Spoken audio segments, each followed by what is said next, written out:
Sa robi keq është ai që zhytet në hutim, që e kalon kohën kot dhe që harron varret. Sa robi keq është ai që insiston në vepra të këqija, ai që e te kalon kufinin dhe ai që harron nga erdhi dhe ku do të shkojë. A'udhu billahi minash shaitanir rajim. Bismillahir rahmanir rahim. Alhamdulillahi rabbil alamin wassalatu wassalamu ala rasulina Muhammedin wa ala alihi wa sahbihi ajma'in. Falënderimet e pafundme, adhurimet e sinqerta i takojnë Allahut fuqiplot, krijuesit të gjithësisë. Salavatet, selamet dhe përshëndetjet më të përzemërt i shkojnë Hazreti Muhammed Mustafa sallallahu alaihi wasallam, familjes tij, shokëve të tij dhe të gjithë atyre që e kanë pasuar dhe do ta pasojnë rrugën e tij deri në ditën e Kiametit. Të nderuar vëllezër dhe motra, tema e sotme do të jetë rreth dhikrit, rreth përkujtimit. Pra, normal që na flasim her mas herët për aktualitetin, flasim edhe për ndodhi të ndryshme që shohim rreth nesh, ama her mas herët duhet me fol edhe për tema përkujtuese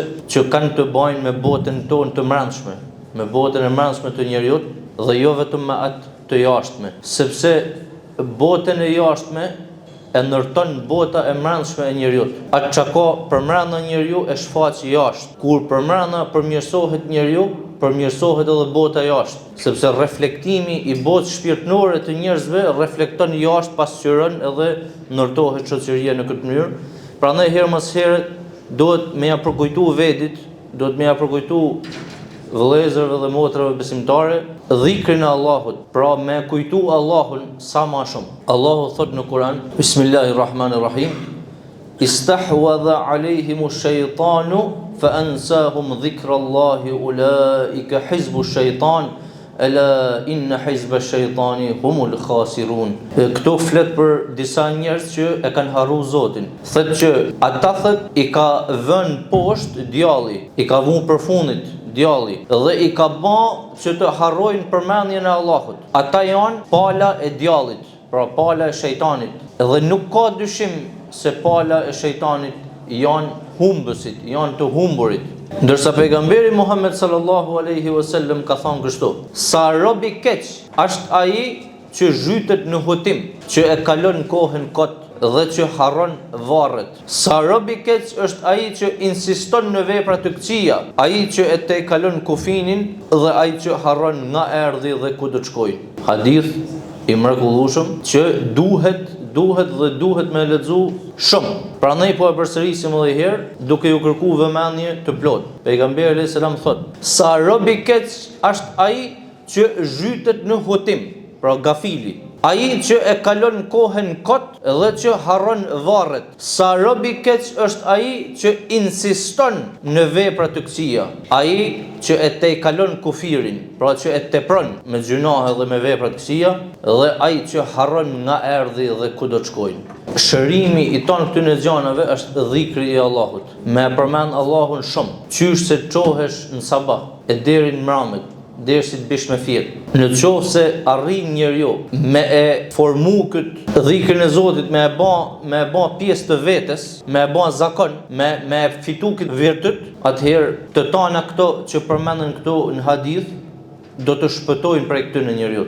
Sepse njeriu që e përkujton Allahun shpesh, Allahu përkujtohet në forma të ndryshme. Për shembull, përkujtimi më i madh është namazi herë. Pra kush nuk i ka namazin në rregull, duhet me vënë për terezi namazit. Përndryshe hin te ky grupi këto që i përmendme, Zoti na ruaj. Pra ky është përkujtimi më i madh. Kur e ke namazin në rregull, ke bën domethënë atë minimalen. Ama Allahu përmendet edhe me forma të tjera dhikrit që janë të lirshme, që nuk janë me një formë të caktuar. Por ti edhe kur çohesh përmend Allahun, i bën dua Allahut, kjo është përkujtim. Kur je të dal prej shtëpie, kujton Allahun, përmend Allahun, është përkujtim.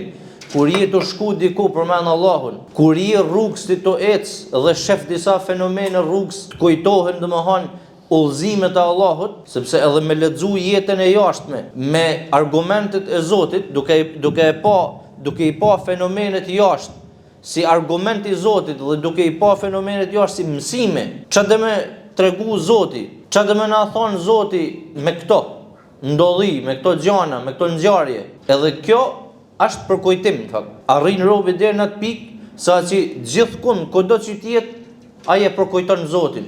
Për shembull, pejgamberi alayhis salam tu ka thonë, ka citu edhe atë njeriu që harron varret. Puna e varreve dash.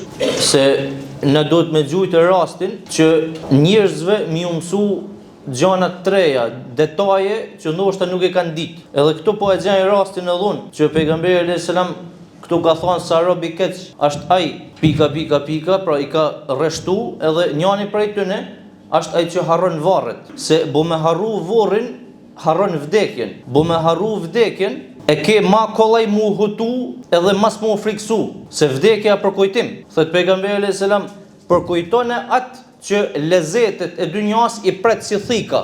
Pra imagjinoni lezetin e dynjas, knatësin, si diçka konkrete, edhe e pret me thik, në përgjys.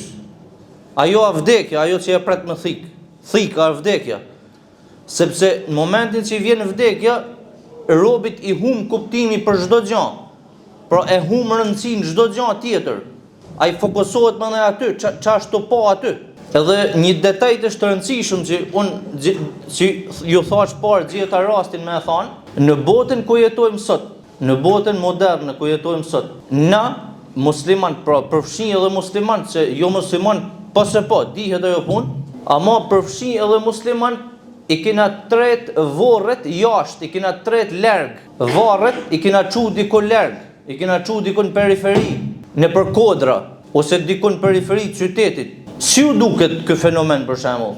Dhe si ka qenë në botën klasike, në botën në qytetet islame, në qytetrimin islam, në shtetet islame që kanë qenë perëndorina, që i kanë bërë ato qytetet, ato arkitekturët e bukura që i shohim në ato xhamit, ato çarshit, ato hanet, ato arkitekturët e bukura islame në vende të ndryshme, për shembull Turqia, Arabia, ndoshta ka më pak. Ku i kanë pas vorret pra muslimant e hershëm, muslimant e dikurshëm, në qoftë se ju gjeni rastin me shku në Stamboll, me shku në Bursa, që Bursa është qyteti ku kam studiu dhe kam jetu 10 vjet dhe e di mirë për me prun shembull prej asaj, por që është një qendër e rëndësishme islame, sepse ajo është kryeqyteti i parë i perandorisë osmane, pra aty ku është themelu perandoria osmane, dhe ka një ndikim shumë të madh islam aty. Arkitektura është me mentalitet islam. Bu mi vizitu ju këto vende, por edhe shumë vende tjera, vende islame tjera, do të shikoni se vorret, ose varret, ne i thojmë vorre në Shkodër, varret i ke midis qytetit. Ti jetu kaluat të afër një xhamie, ta afër një çarshie, ta afër një, domethënë ti jetu shku në punë tënde, po vorret i ke një aty. Pra janë të rrethuar me mur mes qytetit. Dhe kjo e përkujton vdekjen. Pra ti je të shku me pi kafe, edhe të shku të ajo kafe atje, i të afër kalon ka vorret. Edhe dashi pa dashi, njeriu kur i sheh vorret, po nalet pak, prej herë. Në shumë qytete islame, pra ndodh kjo punë. Për shembull, bo me studiu arkitekturën islame, sepse muslimani, Kurani, Suneti dhe të gjitha këto mësimet bashkë kanë kriju, domethënë, një lloj botë kuptimit, kanë kriju një lloj konkretizimit të jashtëm të asaj botës mbrëmshme të besimtarit. Si e koncepton besimtari botën, ashtu në atë mënyrë ai e ka formuar edhe botën e tij të jashtme. Për shembull, në disa xhamia, disa arkitektura islame ndodh kështu. Kur ti e të hin të xhamia, përballesh me varret. I herë në radhë parë kur hin te dera e jashtme e Baçes, përballesh herë me vorret. Që do të thotë, ti prej jetës së përditshme dhe prej botës të jashtme që jeti të ecë dhe të kry punë tuja dhe e ki ban jetë me shku në xhami, pra me adhuru Allahun, i herë në radhë parë ti kalon ka vorret. Që do të thotë, i herë në radhë parë ti kalon ka vdekja. Pra se i herë në radhë parë ti duhet me dek. Dhe cili është synimi jonë me shku në xhennet. Pra ti kalon ka ata vorret edhe lexon ato ajetet kuranore ose hadithet që të përkujtojnë vdekjen, edhe manej, masi i kalon ta, përballesh me një gjelbërim, me një jeshillek që shpirtin e njerëzit e përgatisin për me hi në praninë e Zotit, në praninë e Allahut, e përgatisin, e bajnë gati. Dhe aty te dera e xhamis thohet, ka një ajet kuranor, udkhuluha bisalam. Pra hyni këtu mbrapa në paqe dhe në selam. Dhe në fakt kjo nuk është rastësore, se kjo është e melekëve. Kjo është fjala e melekëve për besimtarët në ahiret. Masi kryen llogaria, melekët i thonë besimtarëve, hyni në xhennet me selam dhe me paqe dhe në qetësi dhe në siguri. Dhe kur hyn besimtari në xhami, e lexon atë ajetin kuranor tek ajo tabloja e madhe sipër derës, udkhuluha biselam, hyni me selam dhe me paqe dhe me siguri këto mbrëm. Pra simbolizon shkumjen te Zoti. O zgjat më shumë, fillume prej dhikrit, po çdo gjë është dhikr. Pra këta detaje o do të më u shpjegoj ju, për me e ditë se kush jena na, për me e ditë se çfarë qytetërimit kena, çfarë qytetërimit dhe civilizimit dhe bot kuptimit të nal dhe të rafinum përvetsojmë dhe i kena dhe e zotërojmë na, por që shumë e kena harru kush jena. Na do të ngritena prap lart kur ta kujtojmë dhe ta kuptojmë mirë se çfarë qytetërimit na kanë lënë part tonë. Tesh direkt prej në beton hin në beton. Dhe nuk lën ty vend për me bë dhikr, pra me përkujtu, sepse ka vitrina shumë bukra jashtë që tona kanë bajnë me jetën e kësaj botet. Prandaj qytetet islame dhe arkitektura islame është e veçantë. Dhe bumi pa ato vizatimet e bukra kështu, tona janë abstrakte. Me shku në Stefan Platz shef statuja. Atë kishën e madhe që vinë turistat e bajnë foto e shohin e knaqen do e pa, atje ke statuja. Pra ke gjana konkrete të kësaj botet, që do të thotë që nuk ka arrit me kalu tek abstraktja dhe tek hyjnorja, qytetërimi materialist, që ka kalu në illojtari, por që e quajnë qytetërimi i krishterë. Në fakt nuk është, e ka hub edhe kuptimin e krishterë, të shef statuja njerëzish, ama bumi pa ato zbukurimet islame, krejt i shef abstrakte. Nuk ka diçka konkrete aty, nuk ka statuja, as figura, as lule të kësaj botet nuk janë. Po janë shkrime arabisht në formë lulet, që përmes aty njeriu vetëm duke e pa atë i jep një ndjesi se unë nuk kam i përbam vetëm prej kësaj botet, po pas ka diçka përtej kësaj. Besimtari kërkon diçka përtej asaj që sheh, përtej asaj materjes dhe konkretes, shef diçka përtej asaj, mrapa asaj. Kush është mrapa? Është Allahu. Mas sebepeve kush është? Është Allahu. Alladhina yu'minuna bil ghaib, që e lexojmë në sa herë këtu në Teravi, surën e Alif Lam Mim, surën Bekare. Ata thotë që besojnë gajbin, që besojnë atë që është e msheht. Dhe besimtari, artisti musliman, artisti besimtar, mundohet me dhënë një mesazh dhe me qil një derë të vogël për tek gajbi. Nuk ka fund, bu me himi i shpjegu këto mrekullina që ka qytetërimi islam.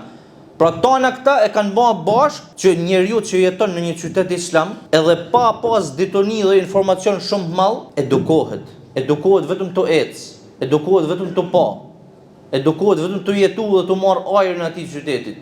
Ja fillu me për dhikrin e Allahut dhe u nal me të hadithi i pejgamberit alayhis salam dhe këtu më na kapi muhabeti për tek konceptimi i vdekjes në qytetërimin islam.